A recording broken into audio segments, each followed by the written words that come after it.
चौधरी साहब के मकान फटे करे दिखाए गए और साहब बड़ा बड़ा दुकान में मगर अंदर थे गए ला का जा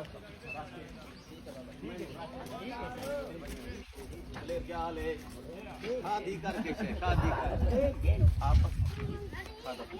जी जी मैं क्या याद सारा काम याद तेरा ना वो याद है कुछ भी नहीं हां ठीक है सारा नंबर कह दे लगते तेरा नंबर लगते तेरा खाना एकदम लग रहा है क्या हाल है वो शाद उठे कमाओ वाह मुर्शिद क्या हाल है चल मिस्त्री लगे खड़ा होता मिस्त्री मजदूर मिसाला दो मने मिसाला दो आज रात में मिसाला याद है